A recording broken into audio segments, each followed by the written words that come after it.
Olá, irmãos. Olá, Grupo Orar Sem Cessar. Mais uma noite estamos aqui para render culto e graças ao Senhor, porque só Ele é o merecedor. E nessa noite, a palavra que veio ao meu coração, ou a expressão, portas. Portas abertas. Portas contrária àquela porta fechada, né? Antônimo, né? Contrário. E eu fiquei pensando, será que você já foi a algum lugar e tinha que estar com a porta aberta e a porta já tinha fechado? Será que você passou por alguma situação em que você pensou que as portas se fecharam para você? Você não tinha mais entrada naquele lugar, as portas se fecharam para você? Será que você já saiu de casa e pensou, será que eu fechei a porta?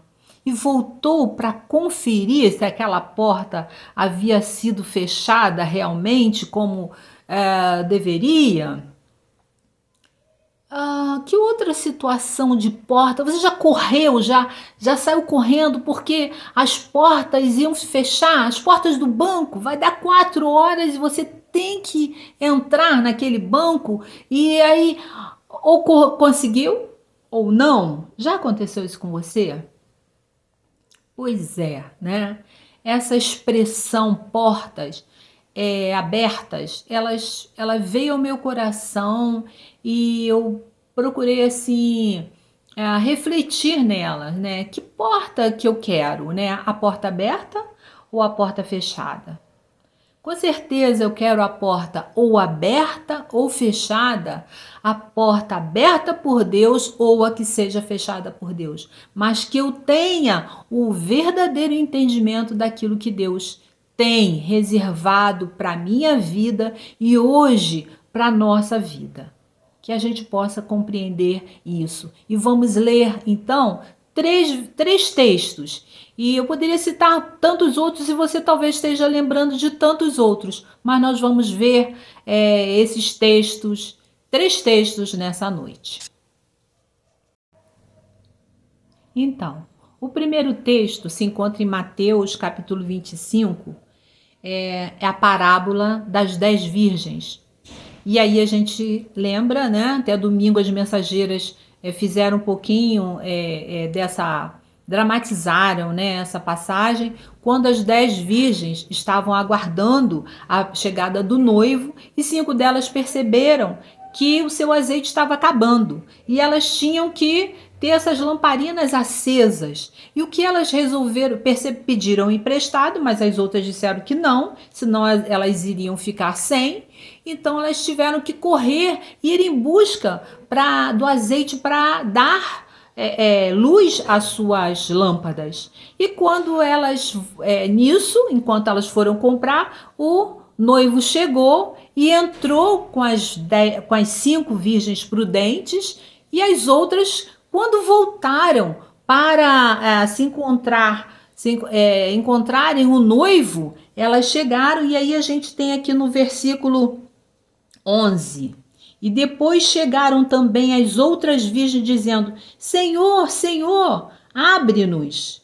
Mas no versículo anterior diz, e tendo elas ido comprá-lo, chegou o esposo, e as que estavam preparadas entraram com ele para as bodas, e fechou-se a porta.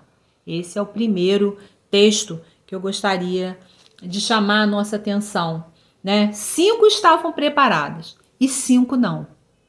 O detalhe, a porta estava fechada. E o Senhor disse, e ele respondendo disse, em verdade, em verdade vos digo que vos não conheço. Esse é o primeiro texto. A porta estava aberta, mas ela se fechou. O outro texto está lá em Apocalipse,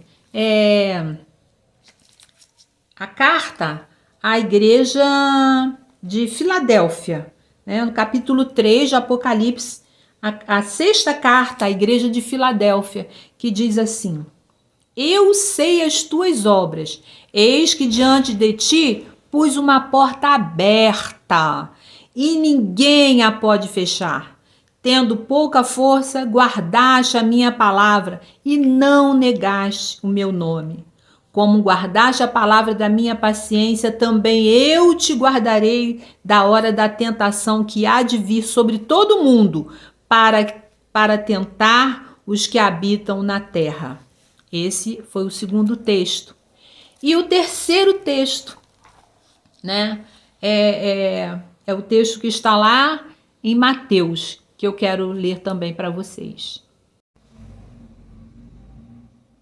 E o terceiro texto que eu quero trazer para vocês encontra-se em Atos capítulo 5, quando Pedro, né, e eles faziam maravilhas, eles operavam, as pessoas iam até eles, operavam maravilhas, né, e pessoas eram curadas, né, muitos sinais se faziam, né, através das suas mãos, através da igreja. E a Bíblia fala que lá no versículo 16 diz o seguinte: e até as cidades circunvizinhas concorria muita gente a Jerusalém, conduzindo os enfermos e atormentados de espíritos imundos, os quais todos eram curados. E levantando-se o sumo sacerdote de todos que estavam com ele, e eram eles da seita dos saduceus, encheram-se de inveja e lançaram mão dos apóstolos e puseram na prisão pública. Mas de noite, um anjo do Senhor abriu as portas da prisão e, tirando-os para fora, disse: Ide, apresentai-vos no templo e dizei ao povo todas as palavras desta vida.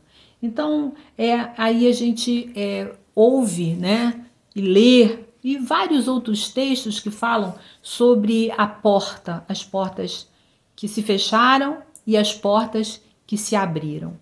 E veio ao meu coração, né, esse sentimento, né? O que eu estou fazendo com a porta que está diante de mim? O que eu estou produzindo, né? Eu estou entrando por essa porta que o Senhor tem aberto para mim, para eu testemunhar, para eu falar das suas maravilhas. Eu estou aproveitando e pregando essa palavra, porque esse é o tempo que Deus tem me dado. Eu estou aproveitando essas portas abertas, ou eu estou me omitindo e permitindo que essas portas se fechem? Porque a palavra diz que vai chegar esse tempo, né? E o que eu estou fazendo diante daquilo que o Senhor tem me dado? E para finalizar, né? Como estou eu, né? O que eu estou fazendo? Estou sendo usada pelo Senhor, como Pedro na prisão. Primeiro as portas estavam fechadas, né? E as portas se abriram para que ele continuasse a pregar.